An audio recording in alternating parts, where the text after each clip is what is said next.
Hello friends, welcome to the new episode of my channel I Prince. এবং এই ভিডিওতে কথা বলবো বেশ কয়েকটা ব্যাপার নিয়ে। প্রথমে একটা গানের রিভিউ করবো, যে গানটার নাম হচ্ছে Akhiya gulab from the movie, মানে সাইদ কৃতির যে আপকামিং যে সিনেমাটা আসছে, তেরে বাতো নেসে উলঝাইয়া। তো সেটার প্রথম না, সরি, সেকেন্ড গান আজকে এসে গেছে, যেটা নাম হচ্ছে আখিয়া গুলাব। তো গানটা কেমন লাগলো সেটা নিয়ে কথা বলি। তো গানটা শুনতে কেমন লাগছে সে কথাই বলে আসি, আমি যদি তার আগে বলি গানটার ভিডিওটার কথা। ভিডিওটা কিন্তু দারুণ হয়েছে।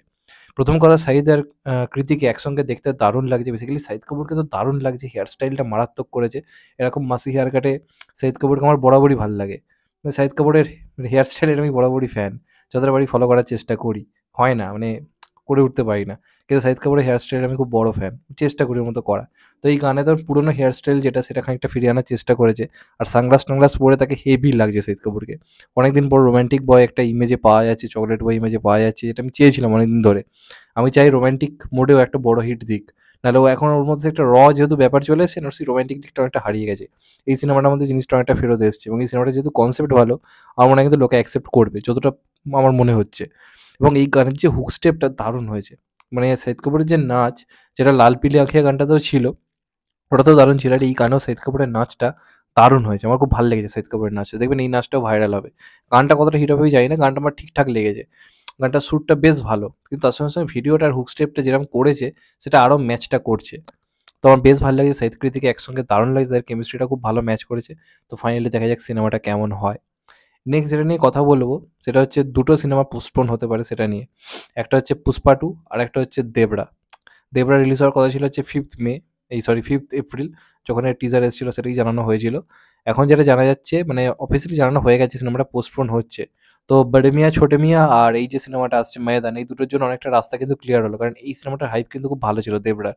তো সেটা যখন রিলিজ করছে না, তো সেক্ষেত্রে বড়ে মিয়াঁ ছোটে মিয়াঁ এবং ময়দান অনেকটা অ্যাডভান্টেজ পাবে। এবং বাংলাতে মির্জাও, আমি তো বলবো মির্জা তাও খানিকটা হলেও চাপে পড়বে, কারণ এই দুটো সিনেমা কিন্তু ভালো শো পাবে, বড়ে মিয়াঁ ছোটে মিয়াঁ এবং এটা। তো সেই হিসেবে মির্জা একটু চাপে থাকবে। কিন্তু এই মুহূর্তে দাঁড়িয়ে যদি কথা বলি, তাহলে দেবরা কিন্তু ওই টাইমে আসছে না। এবার তাহলে কথা হচ্ছে কখন আসবে। এখন যে টাইমটা জানা যাচ্ছে সেটা হচ্ছে 15th আগস্ট। টাইমটা পিছিয়ে তারা 15th আগস্টে কিন্তু রিলিজের প্ল্যান করছে। এবার কথা হচ্ছে 15th আগস্টে আরেকটা সিনেমা বহু আগে থেকে অ্যানাউন্স করা হয়েছে, সেটা হচ্ছে পুষ্পা 2। এবার দেবরা পোস্টপোন হবে আমি জানতাম, কারণ সাইফ আলি খানের চোট লেগেছে, সাইফ আলি খান এখন অসুস্থ। প্লাস এই সিনেমার নায়িকা হচ্ছে জাহ্নবী কাপুর। এবার ওর বাবা বনি কাপুরের সিনেমা আসছে মেয়দা, তো সে কখনো চাইবে তার মেয়ের সিনেমা তার সাথে ক্ল্যাশ করুক? তো এটা যে পিছিয়ে তো আমি জানতাম।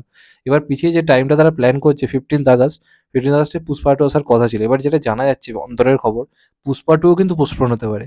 পুষ্পা 2 যে 15th আগস্ট আসার প্ল্যান ছিল, এটা কিন্তু নাও হতে পারে। 15th আগস্ট কিন্তু পুষ্পা আসবে না, যে কারণে তারা চাইছে 15th আগস্টে পুষ্পা 2 যখন নিজের জায়গাটা ফাঁকা করে দেবে নিউ রিলিজ ডেট অ্যানাউন্সমেন্টের সঙ্গে সঙ্গে, তখন কিন্তু দেবরান 15th আগস্টে কিন্তু রিলিজের প্ল্যানিং করছে। তো সেক্ষেত্রে দেখা সিংঘামিঙ্গানটা কী হয়, কারণ সিংঘামিঙ্গান ওই টাইমে আসার কথা রয়েছে। তো খেলা জাস্ট জমে গেছে। এবার কোন সিনেমা কখন পিচ হয়, সেটার উপর অনেক কিছু ডিপেন্ড করছে। আর যদি এই মানে পুষ্পা 2 যদি 15 আগস্টে না আসে, তাহলে আমার মনে হয় না ক্রিসমাসের আগে আর অন্য কোনো টাইমে আসবে বলে। কারণ ক্রিসমাসই হচ্ছে সবথেকে ভালো টাইম, যে টাইমে সালার রিলিজ করলো, সেই টাইমে হয়তো আসবে। তো সেক্ষেত্রে আমার মনে হয় সেটাই হতে চলেছে, পুষ্পা 2 পিছিয়ে যাবে ক্রিসমাসে। আর অপরদিকে আগস্টে চলে আসবে হচ্ছে দেবরা। তো দেখা যাক ফাইনালি কী হয়। এরমই হতে পারে, এমনটাই শোনা যাচ্ছে। দেখা যাক কী হয় লাস্ট অব্দি। আর লাস্ট যেটা নিয়ে বেসিক্যালি কথা বলবো, সেটা হচ্ছে ফাইটার অ্যাডভান্স বুকিং নিয়ে। তো ফাইটার কি ফ্লপ হবে? দেখো, ফ্লপ কি হিট সেটা এক্ষুনি বলা মুশকিল, কিন্তু অ্যাডভান্স বুকিং তো আশানুরূপ হয়নি। আমি ১ দিন ২ দিন আগে একটা ভিডিও করেছিলাম অ্যাডভান্স বুকিং নিয়ে, তখন কিন্তু অ্যাডভান্স বুকিংটা ঠিকঠাক হচ্ছিল। টিকিট মোটামুটি ট্রেন্ডিংয়ে ছিল, এটা ওটা ছিল। এবার রিলিজের আগে যে একটা বিরাট হাইপ, রিলিজের আগে তো সবথেকে বেশি টিকিট সেলিংটা হয়। লোকে আরো পাগলের মতো টিকিট কাটে। সেই হাইপ কিন্তু ফাইটারের ক্ষেত্রে দেখা যাচ্ছে না। যে হাইপ জামানের দেখা গেছিল, যে হাইপ অ্যানিমেলের দেখা গেছিল, যে হাইপ পাঠানের দেখা গেছিল বা গদর 2 এর দেখা গেছিল, তার সিকিবাগো হাইপ কিন্তু ফাইটারের ক্ষেত্রে দেখা যাচ্ছে না। যেখানে ঋত্বিক রোশনের সিনেমা, দীপিকার নায়িকা, এরকম একটা কনসেপ্ট, ইন্ডিয়া ভার্সেস পাকিস্তান লড়াই। তো সেটার যেরকম হাইপ হওয়া উচিত ছিল, সেরকম হাইপ কিন্তু নয়, কারণ এই সিনেমাটা অ্যাডভান্স বুকিং থেকে রিলিজের আগের দিন অবধি তুলতে পেরেছে 5.25 করোড় টাকা। যেটা কিন্তু অনেক অনেক সিনেমার থেকে পিছিয়ে। যেখানে অ্যানিমেল ফ্যানিম্যাল 16-17 কোটি অ্যাডভান্স বুকিং থেকে তুলে ফেলতে পেরেছিল, জামান তো 20-25 কোটি তুলে ফেলতে পেরেছিল। সেখান থেকে কিন্তু অ্যাডভান্স বুকিং এই সিনেমাটা কিন্তু অনেক অনেক পিছিয়ে রয়েছে। তো 5 কোটি মানে বা 5.5 কোটি আমি ধরছি আজ, মোটামুটি যে রাত্রি অবধি হয়তো ধরে নিচ্ছি 6 কোটি অ্যাডভান্স বুকিং হয়তো হয়ে গেল। কিন্তু তারপর দেখা স্পট বুকিং কতটা হয়। যদি স্পট বুকিং দুর্ধর্ষ হয়, সারাটা দিনে দেখা যাচ্ছে হিউজ টিকিট বিক্রি হচ্ছে, তাহলে কালেকশনটা মানে 20-25 কোটিতে যাবে। না হলে কিন্তু 12 থেকে 13 কোটির বেশি ওপেনিং আসা কিন্তু খুব ডিফিকাল্ট হবে। এবং যদি সেটা হয় 12 থেকে 13 কোটি, সেটা কিন্তু ঋত্বিক ঘোষিত অ্যাডভান্স বুকিং কখনো নয়। ঋত্বিক রোশন মানেই আমরা জানি প্রথম দিন একটা তাবাড়তোড় বক্স অফিস আসবে। লোকটা 52 কোটির ওপেনিং দিয়েছিল এককালে। তো সেক্ষেত্রে সেটা যদি ১২ কোটিতে নেমে আসে ভাই প্রশ্নচিহ্ন একটু হলেও উঠবে। তো আমার আশা রয়েছে এতটা কম হবে না। আমার মনে হয় ১৫ থেকে ২০ তে যাবে। সিনেমাটার স্পট বুকিং যথেষ্ট ভালো পাবে এটা আমার ধারণা। আর যদি এই সিনেমাটার আমি ওয়ার্ড অফ মাউথ ও যদি দেখি পরবর্তীকালে ভালো হয় তাহলে আই থিংক কালেকশনও বাড়বে। তো দেখা যাক ফাইনালি কি হয়।